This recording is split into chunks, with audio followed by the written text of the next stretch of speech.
साहिबजादा फरहान ने अच्छा आगाज दे दिया, हमने देखा कि 21 रन की इनिंग्स खेली 10 गेंदों पर, और दूसरे मैच में भी उन्होंने जो है वो 8 रन की इनिंग्स खेली। साहिबजादा फरहान इस पोजीशन में थोड़ा सा जल्दबाजी में दिखाई दे रहे हैं, लेकिन उन पर प्रेशर बहुत है। प्रेशर इस तरह से है कि जितने भी एक्सपेक्टर्स हैं, एक्सपर्ट्स हैं, वो ये कहते हैं कि अगर आपने अफगानिस्तान के खिलाफ मैच जीतना है तो आपको अग्रेसिव क्रिकेट खेलनी पड़ेगी।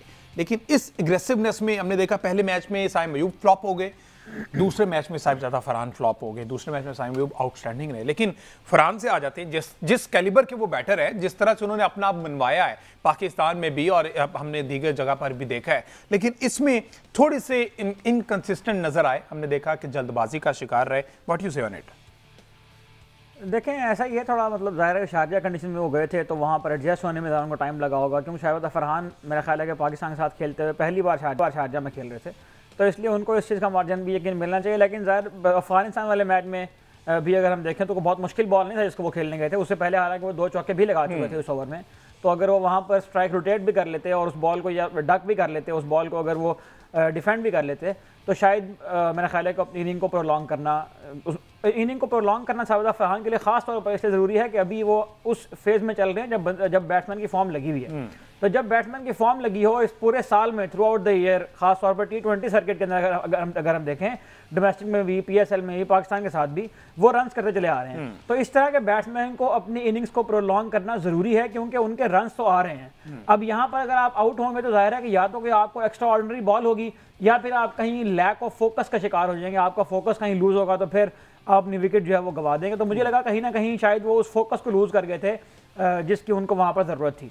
अच्छी बात यह है कि दूसरी इनिंग में साइम अयूब ने जो है वो जिम्मेदारी का मुजाहरा किया है, और इस साल में हमें पहली बार शायद साइम अयूब अपने उसी कलर में देखने को मिले जब वो इंजरी से वापस आए हैं। साइम अयूब जो है वो स्ट्रगल कर रहे थे रन्स के मामले में, लेकिन अगेन पाकिस्तान क्रिकेट की जो मैनेजमेंट है टीम की, उन्होंने कंसिस्टेंटली उनके ऊपर ट्रस्ट किया, उन्हें एतमाद किया। पहले भी उन्होंने इस एतमाद को जो है वो पे ऑफ किया रन बना के, और अब भी दोबारा ये अच्छी बात है कि एशिया कप से इतना करीब आके वो रन्स करना शुरू हो गए हैं। अब ज़रूरत इस बात की है कि जो आइंदा आने वाले 1-2 मैचेस हैं ट्राई सीरीज़ के, पाकिस्तान को अफगानिस्तान और USA को और मैच खेलना है, उसके बाद फाइनली पाकिस्तान को खेलना है, तो अब साइम अयूब को इन तीनों मैचों में और साहिबजादा फरहान को भी, ताकि पाकिस्तान की टीम को अच्छा आगाज़ फराहम करने वाले ओपनर मिलें, और जो आउटसाइड नॉइज़ आ रहा है मुस्तकिल कि अगर इनमें से कोई भी फ्लॉप हो गया तो फिर प्लेयर जो है वो रिप्लेस करने के लिए तैयार बैठे हुए हैं, तरह तरह के नाम दिए जा रहे हैं एक्सपर्ट्स की जानिब से। अब एक मजबूरी ये भी है कि हर किसी के सामने एक कैमरा और एक माइक तो पड़ा हुआ है। हाँ। उस कैमरे और माइक को आपने कंटेंट देना है, उस चक्कर में आप कुछ भी बोल दें तो यहाँ पर तो तरह तरह का मतलब एक बाजार लग जाता है तज्जियों का और तबसरों का। अच्छा, ये लेकिन इस वक्त मेरा ख्याल है कि ये टाइम नहीं है कि हम ये बात करना शुरू कर दें कि प्लेयर को रिप्लेस करने के लिए प्लेयर तैयार बैठा हुआ है। इस वक्त जो प्लेयर खेल रहे हैं मेरा ख्याल उनको बैक करना चाहिए। रिप्लेस ही की बात की जो आपने, तो एक बंदे को रिप्लेस करने के लिए तो दूसरा तैयार है, उसको NOC भी नहीं दिया गया। फ़खर जमान इन 2 मैचेस में आपको क्या 100% फिट दिखाई देंगे? पहले मैच में उन्होंने 20 रन की इनिंग्स खेली 17 गेंदों पर, अच्छा था, 1 चौका 1 छक्का, लेकिन दूसरे एंड पर देखा जाए तो हैदर अली ने बोल्ड कर दिया। जिस तरह की उन्होंने शॉट सेलेक्ट किया, 6 रन बनाए उन्होंने और 7 गेंदें थी। तो फ़खर का क्या मसला लग रहा है? वही इंजरी इशूज़ लग रहे हैं? देखिए, फ़खर का ज़ाहिर है इंजरी के इशूज़ तो हैं, जिसकी वजह से टीम मैनेजमेंट में जो है वो थोड़ी सी रिलक्टेंट रही बाबर आजम को NOC देने के बारे में। और अगर फ़खर जमान फ्यूचर के जो 1-2 मैचेस हैं उनमें अगर वो अपना रंग नहीं जमा पाते हैं तो अनफॉर्चुनेटली पाकिस्तान क्रिकेट के लिए बहुत मुश्किल हो जाएगी। इसमें एक तो ऑप्शन ये हो सकती है कि जब दोनों ओपनर जो है वो रन, अच्छा, लेकिन यहाँ पे एक मैं अगर आप बता दूं, अगर गॉड फॉरबिड अगर वो इंजर्ड होते हैं तो वो बाहर होंगे, वरना मैं आपको लिख कर दे सकता हूँ कि through out the tournament Fakhar जैसा प्लेयर जो है वो कभी भी इम्पैक्ट क्रिएट कर सकता है। फ़खर जमान का कैरियर भी देखे ना, तो फ़खर जमान जिस भी बड़े इवेंट में कैरी करते हैं उसको साथ हैं, वो शुरू में 1-2 मैच में फ्लॉप हुए हैं, लेकिन एंड पे जब व्हेन इट मैटर्स, आपको 2021 का वर्ल्ड कप याद होगा, ग्रुप स्टेज में उन्होंने कोई रन नहीं बनाए थे, बिल्कुल ऐसे ही। लेकिन पाकिस्तान की टीम ने उनके ऊपर ट्रस्ट किया, उनको मुस्तकिल चांस देते रहे। उन्हें पता था कि ये बड़े मैच का प्लेयर है, तो उन्होंने मिचेल स्टार्क के अगेंस्ट जाके जो न्यूजीलैंड वाला मैच जो उन्होंने इनिंग्स खेली थी, उसके बाद 2023 के वर्ल्ड कप में आपने ठीक याद करवाया जो न्यूजीलैंड वाले मैच में, उससे भी बल्कि उस टूर्नामेंट नहीं थी उनकी वो फॉर्म। में फ़खर जमान 2 मैच खेले और वो टीम से ड्रॉप हो गए। अब्दुल्ला शफीक टीम में आए थे उनकी जगह पर, उसके बाद फिर फ़खर दोबारा वापस आया तो उन्हें वाली इनिंग्स खेल दी थी, इमामुल हक की जगह पर वो टीम में आए थे। तो फ़खर जमान को ये बात दुरुस्त है कि टीम से ड्रॉप तो नहीं किया जाएगा और करना भी नहीं चाहिए। ज़ाहिर है आप एक प्लेयर के ऊपर इतना ट्रस्ट कर रहे हैं और फखर का जाहिर है कि दूसरी टीमों के ऊपर एक प्रेशर भी है, जाहिर है फखर और वो जो 2 मैचेस थे, if I am not wrong, मुझे याद है कि उसमें भी कोई माइनर निगल था उन्हें, जिसकी वजह से उनको बाहर बिठाना पड़ा, और वरना इनको कंटिन्यू करते क्योंकि ये कभी भी इंपैक्ट क्रिएट कर सकते हैं, कभी भी एक उस तरह की डिस्ट्रक्टिव जो इनकी थायराइड का जो इनका इशू है वो जरा संजीदा नोयत का हो रहा है, उसके बारे में बताया जा रहा है कि कुछ अभी टीम मैनेजमेंट के अंदर, मेडिकल टीम के अंदर कुछ इश्कालात मौजूद हैं उसके अंदर, और अगर फखर जमान 100% फिट होंगे तो ही जाहिर है कि वो पाकिस्तान के लिए परफॉर्मेंस देने में कामयाब हो पाएंगे। तो फखर जमान को मतलब लॉन्गर रन तो मिलेगा, उनको मैचेस तो मिलेंगे, और ये अभी आइंदा आने वाले मैच में उम्मीद भी करते हैं कि रन बनाने में कामयाब रहेंगे। और यूए की पिचेस के ऊपर तो फखर जमान अगर एक बार उनका जो बैट है वो फ्लो में आ गया तो फिर मेरा ख्याल है कि वो जिस ऑपोजिशन के अगेंस्ट भी आएंगे वो ये सलाहियत रखते हैं। पाकिस्तान की टीम में एक फखर जमान है और दूसरे इस वक्त मेरा ख्याल है कि हसन नवाज है, जिनके बारे में हम ये कह सकते हैं कि ये 2 प्लेयर ऐसे हैं जो ये सलाहियत रखते हैं कि मैच को साइड पे कर देगा, एक ही प्लेयर अगर खड़ा हो तो वो मैच को साइड पे कर देगा।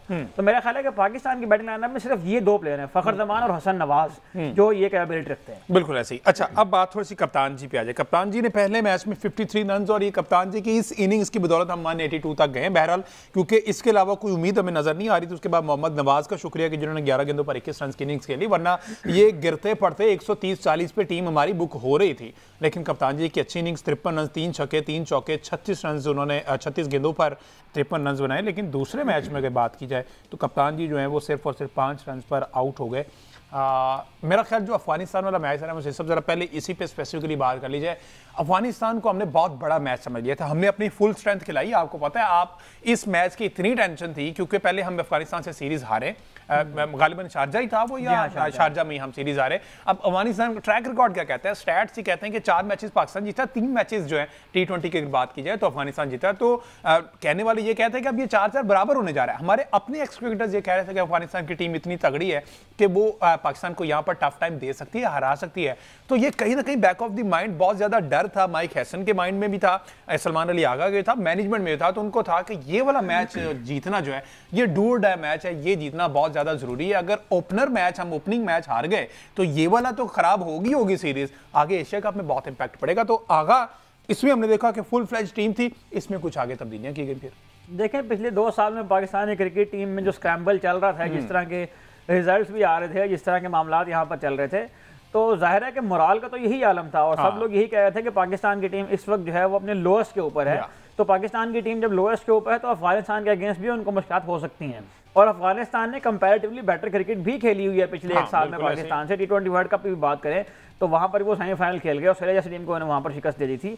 और अफगानिस्तान जो है वो उनकी एक खास बात यह है कि वो गुजरते वक्त के साथ रोजाना इंप्रूव करती हुई टीम नजर आती है हमें। वो टीम हमें ऐसी टीम नजर आती है कि जिसके अंदर हमें वक्त के साथ साथ ज्यादा स्टेबिलिटी भी दिखाई दे रही है। उनके मिडिल ऑर्डर का इशू था, उसको उन्हें हल किया, उनके जो बैटिंग के मसाइल थे उसको उन्हें हल किया। हमें लगता था कि माजी में जो प्लेयर उनकी टीम में आते हैं वो जज्बे की बुनियाद पर ज्यादा खेल रहे हैं और स्किल जो है वो उनके अंदर उस लेवल और हर मैच में मसीह साहब ऐसा लगता है कि वो मैच जीतना चाहते हैं। ये तमाम टीम्स की बॉडी लैंग्वेज से ऐसा नहीं लगता होता, लेकिन अफगानिस्तान जब भी जिसके खिलाफ भी मैच खेलेंगे वो पता चल रहा था। इवन इनके यूए के अगेंस्ट सीरीज हुई उसमें भी ऐसा पता चल रहा था कि हर मैच जो है वो जीतने की कोशिश में है, चाहे वो बड़ा मैच है चाहे वो छोटा मैच है, उनका एक ही मोटिव है कि हमें मैच जीतना है।